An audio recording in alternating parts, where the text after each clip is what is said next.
Noches, estimados amigos y amigas, bienvenidos al programa de cursos, un programa de entrevistas sobre la realidad local y debates contemporáneos. Esta noche vamos a tocar un tema ingrato que en las últimas semanas ha sido motivo de titulares de la prensa, como es la caída del puente de la avenida 6 de agosto e Independencia. Este es un tema en el cual, como CESO, hemos estado haciendo seguimiento ya desde el 2008, porque hubo un movimiento de vecinos que se opuso a la construcción de estos puentes, de estos viaductos o puentes a desnivel. En esta perspectiva hemos invitado esta noche al compañero José David Gómez, que él es uno de los vecinos afectados. Justamente él vive casi al frente del puente afectado que se ha hundido, y él ha sido parte del movimiento de vecinos que se opuso a la construcción de estos viaductos, y con él vamos a conversar la historia de este evento. De hecho, con él ya tuvimos una conversación en el 2013, que es otro hito en la historia de este conflicto. Entonces voy a presentar a mi colega y amigo José David Gómez. Buenas noches, estimado José. Buenas noches, querido Chari. Gracias por la invitación. Qué bueno que se esté abordando estos asuntos, estos temas, ya que no es solamente un problema de los vecinos, sino que es un problema de toda Cochabamba. Y estas son las consecuencias, no solamente de una mala planificación, sino de una forma en que manejaron esto, casi atropellando, arrollando a todos los que se podían imponer en el camino, podían encontrar. Claro, digamos, este tema tiene su historia, como les decía al inicio, y empieza en el 2008, que es cuando ya el alcalde Chali Terceros, este proyecto originalmente es de la época de Chali, ya intentó construir este puente, y ustedes como organizaron un movimiento de vecinos alrededor de este tema. ¿Podrías contar ese momento? Sí, fue casi igual, ¿no?, como ahora mismo. De hecho, hay que anunciar que ese fue un proyecto fracasado, y de la misma forma quisieron imponer, solamente que fue con menos policías. ¿No? Quisieron inaugurar ese puente llevando las maquinarias, queriendo atropellar. Hay antecedentes, hay imágenes, hay registros de esa fecha. Chali Terceros quiso hacer, por la misma razón, no tenía obras estrella, no tenía obras de impacto, y por la misma razón quiso ir a meterle así, a como dé lugar, y ese proyecto fracasó por la misma razón de que la misma fiscalía ese entonces también atendió con premura ese tema, porque es un gasto, como les digo, no solamente de daño a los vecinos, sino es a toda Cochabamba. Y esa vez lo que recuerdo era que el movimiento vecinal estaba muy unido y lograron parar físicamente hasta los policías, que esa fue una de las diferencias del 2013. Sí, bueno, reitero, fueron con pocos policías, ¿no? Los vecinos, incluso era el vecino Armando Vargas, que después fue la gestión del Cholango, llegó a ser alcalde.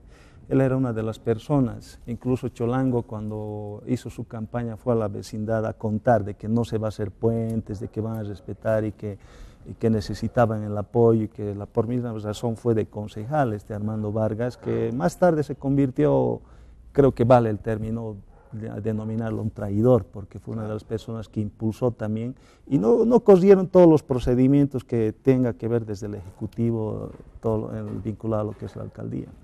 Claro, el 2008, don Armando Vargas era uno de los líderes del movimiento, y el 2013 aparece al otro lado, porque él ya era concejal.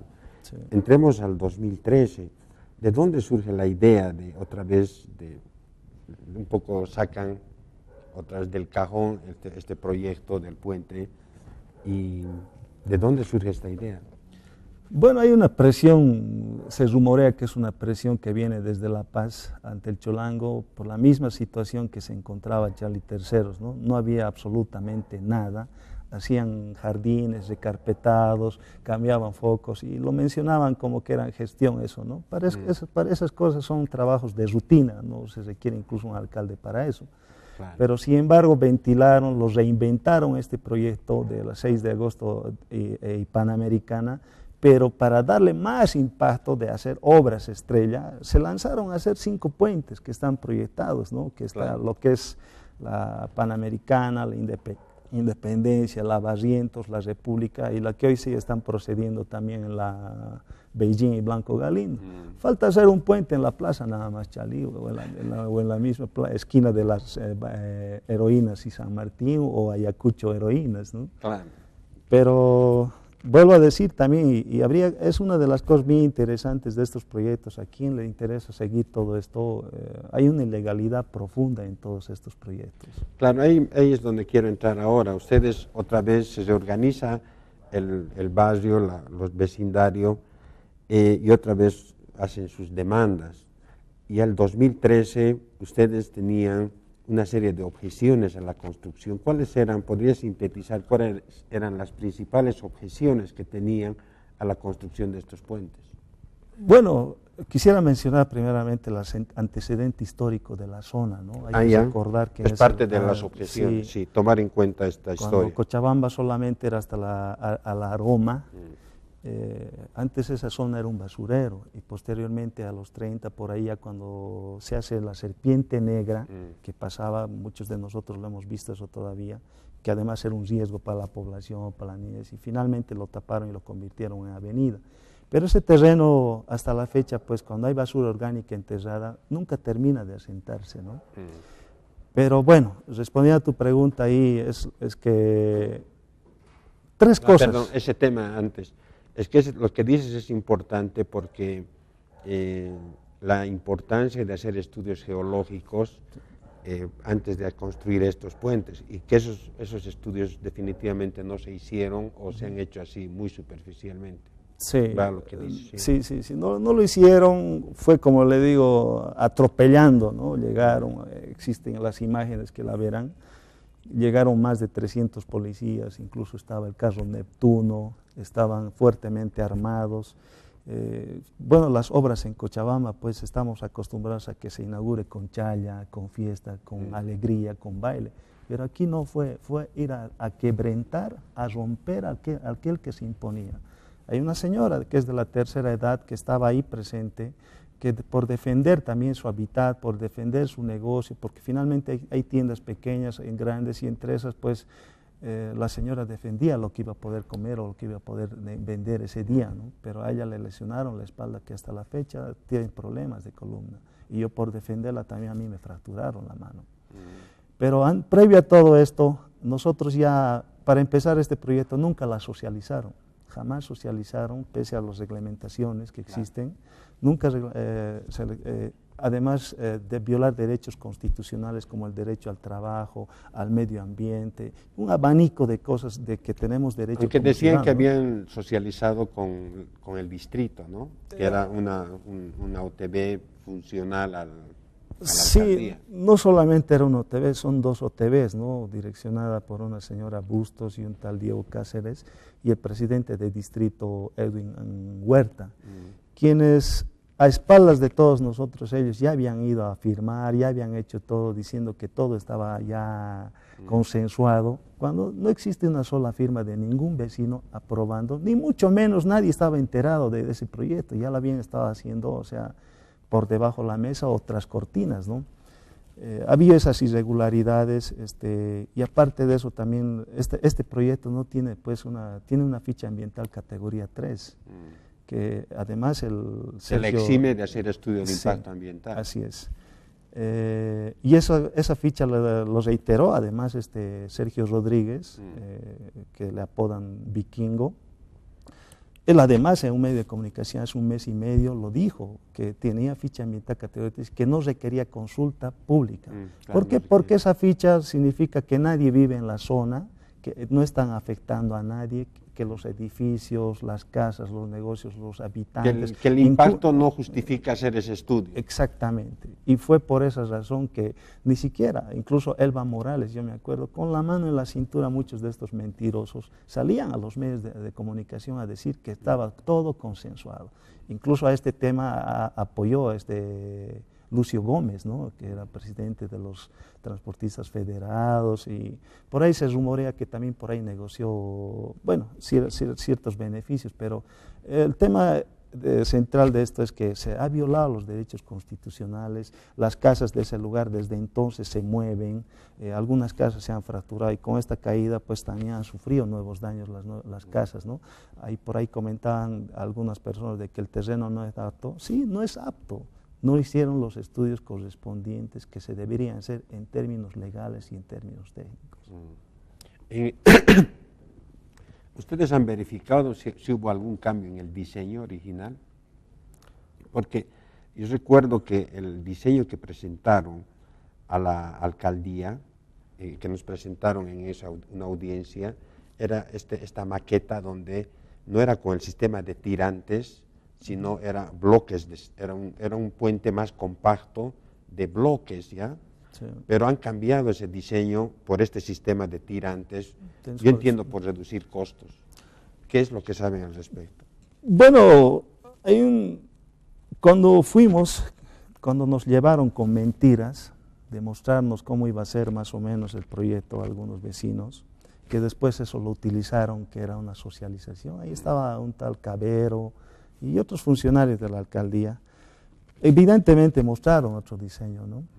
Que era una maqueta, que era una pena que estaba ahí, pero eso era lo que habían utilizado, que seguramente ahora dirán, ¿no? Que solo era una muestrita y una serie de cosas, y había pues también esas irregularidades. Aparte de eso, también mencionar, ¿no? Este puente, según los cálculos, según ellos, soportaba más de 45 toneladas o 45 toneladas. Incluso a la flota que estaba pasando se le estaban atribuyendo la responsabilidad. Por favor, esa flota no pesa 40 toneladas, mucho menos 45.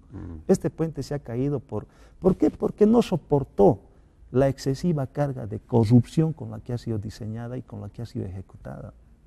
Y aparte de eso, dicen que les habían exigido, ¿no? En tiempo y que les habían... Este proyecto lo han entregado, además de la fecha de entrega, posteriormente lo entregaron, no lo entregaron ni antes, lo entregaron después. ¿Hay alguna noticia de que tú estuviste la noche que se cayó el puente? Sí. Porque están diciendo que puede haber sido un atentado, porque por la forma como se ha hundido. ¿Cuál es tu testimonio de esa noche? Bueno, la estupidez continúa, ¿no?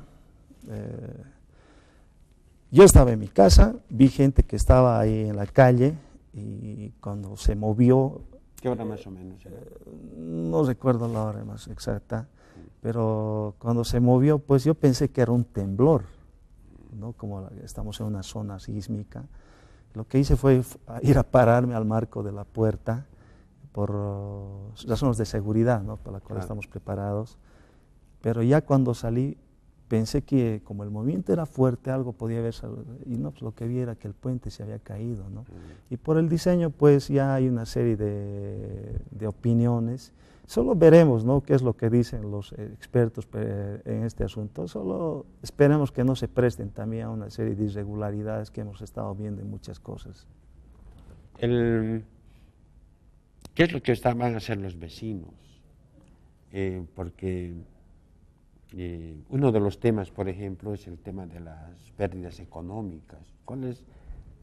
Han hecho un cálculo de las pérdidas económicas, porque es una zona comercial. ¿Podrías relatar esta parte?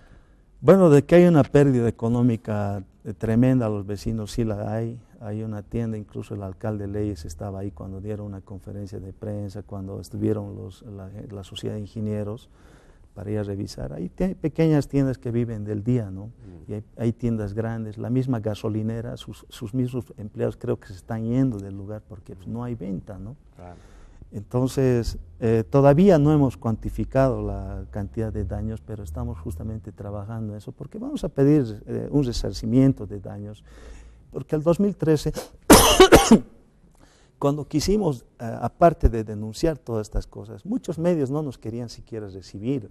El mismo defensor del pueblo no quiso atender este asunto, nos delegó con una abogada de nombre Erika, no tengo el apellido, que nos dijo que le presentamos una carta donde se estaban violando nuestros derechos constitucionales y marcaban muchos puntos, y nos salió a decir de que era un tema técnico y que no podía nada que hacer en ese asunto. No podía intervenir. Sí. Le habíamos pedido que nos los dé por escrito esa tontería que nos estaba vertiendo ahí, pero hasta la fecha no tenemos siquiera respuesta a ese documento. Entonces los daños continúan, hoy mismo lo han cercado, de la misma forma. Imagínense, más de un año se han tardado haciendo la obra, que ha sido un perjuicio para todos, y ahora, a menos de un año, otra vez lo mismo. Claro. Otra vez lo mismo. Como te digo, los vecinos nos hemos reunido y estamos haciendo la cuantificación de todos los daños en términos económicos de los negocios y sobre todo del daño que hay a las casas. ¿Cuál es la estrategia que va a tomar justamente los vecinos? Me gustaría saber, aparte de una demanda económica que seguramente van a hacer, se ha planteado una discusión entre algunos técnicos, porque con gente como el ingeniero Maldonado o la misma consultora empresa Álvarez ha estado proponiendo apuntalar el puente. Es decir, creen que es posible salvar la estructura, que no ha sido dañada la estructura, por tanto se la podría apuntalar. Hay otra posición, la de más bien demolerla, dado el tema del daño. ¿Cuál es la opinión tuya y de los vecinos al respecto? Bueno, después de hablar con algunos técnicos, ingenieros del lugar, finalmente hacer un cálculo de estructura son recetas, ¿no? Solamente hay una variación de datos en función a cargas, cómo poner los tensores, las partes de los puntos fuertes de carga, etcétera, etcétera, ¿no? Para hacer una distribución. Los vecinos no vamos a permitir ya de que quieran salvar, por favor, eso es querer salvar pues a la corrupción, querer tapar la corrupción, ¿no? Ahora, seguramente, y no dudaríamos nosotros de que el puente de la Panamericana va a correr la misma suerte. Antes de todo esto, Charlie, antes que se me pase, nosotros a la alcaldía les habíamos ido a hablar de la cantidad de gente que va a la terminal, ¿no? De sur a norte y viceversa. Les habíamos hablado de la misma cantidad que van al juzgado por la San Martín, que son miles de personas que van diario, miles, ¿no? Y también les habíamos dicho que la solución era simple, solo tenían que hacer desaparecer las rotondas, como lo han hecho en la Blanco Galindo, ¿no? Y no quisieron, aparte de esto también quiero mencionar los procedimientos administrativos que enmarca la ley SAFCO, la 1178, porque este proyecto lo lanzaron por 9 millones, después hicieron las convocatorias clásicas porque casi el 90% de los proyectos de Cholango son por invitación directa. Claro, revisan, son verdaderas licencias para matar, ¿no? Así es, entonces la lanzan y hacen una enmienda económica, pero ya para hacer una invitación directa, ya no hacen los procedimientos que marca la ley. Y volviendo al tema de los vecinos, pues no vamos a permitir ya más días de perjuicio, seguramente van a cerrar, ya basta, es suficiente, nosotros lo reiteramos, querer hacer enmiendas a este proyecto con temas técnicos, lo único que quieren es proteger, encubrir, camuflar, enmascarar la corrupción que tiene letras mayúsculas. ¿Esto significa que ustedes apoyarían la idea de demoler los puentes? Esos puentes nunca se deberían hacer. Hay que recordar que la misma gente que pasaban por ahí nos gritaban, nos decían tercermundistas. Nosotros queríamos justamente evitar estos daños a los vecinos y sobre todo evitar este gasto tremendo a Cochabamba. Esos puentes jamás deberían haberse hecho, Charlie. Pero sin embargo, como les digo, han ido con arma pesada. Era increíble cómo han ido, como si fuera un Irak ahí. Solo faltaban los tanques de guerra. Claro. Nada más faltaba eso. Y nos han atropellado. Y había órdenes, así que los mismos policías rumoreaban, yo no sé cuán cierto es, de que aquel que se ponga, o ciertos nombres ya habían para directamente llevarlos. Pero bueno, nosotros reiteramos, no vamos a permitir que nos perjudiquen más y tampoco vamos a permitir que se enmascare más la corrupción. Es que el tema de los puentes nos plantea este debate que debemos tener los ciudadanos sobre qué tipo de ciudad queremos, cómo se organiza la ciudad, ¿no? Y hasta ahora la ciudad se está organizando para el automóvil, más que para la gente. Y esta es la solución de los puentes, ha estado muy orientada en esa perspectiva. La zona donde están ustedes, donde viven ustedes, es una zona, como tú bien señalas, de alta concentración de actividades económicas y de servicios. Entonces, ahí la solución pasa por desconcentrar también, ¿no?, las actividades. Lo que necesitas, la ciudad debe desconcentrarse, descentralizarse. Así es. Y esto implica descentralizar los servicios. Y el tema de la cancha es otro. Todo el sistema de comercio informal que se ha expandido por la ciudad, ese es un tema así muy grave, ¿no? El tema transporte y comercio, que es lo que está concentrando y generando el problema. Sí, bueno, ya lo habíamos mencionado, tenemos los datos de eso, de la cantidad de gente que concentra ciertas partes. Incluso les habíamos dicho que les habíamos dado la idea de hacer una terminal con la forma de un sombrero de chola, por el emblema departamental en la zona sur. Les habíamos dicho que hagan circunvalaciones en la zona sur. Y un conjunto de soluciones para evitar ese gasto que hoy no sirve para absolutamente nada, no cumple la función social para la cual había sido formulada, aparte de atropellarnos a todos los vecinos, ¿no?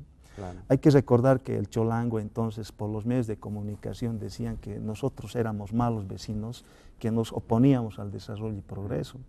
Desarrollo y progreso, pues, en un sentido común lo asociamos con calidad de vida.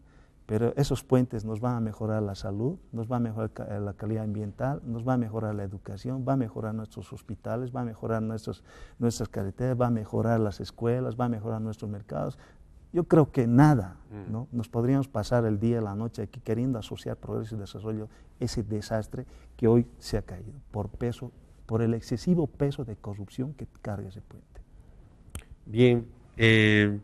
Queremos aprovechar, antes de concluir este programa, para invitar a la comunidad universitaria y a la ciudadanía a un seminario que el CESU está organizando en un par de semanas sobre el tema de transporte y movilidad en la ciudad de Cochabamba, donde se presentará, estamos invitando a las autoridades a que puedan presentar la planificación, cómo piensan el tema de transporte y vialidad, y particularmente con esta estrategia de los puentes como mecanismo de resolver el tema de contaminación y de congestionamiento vehicular.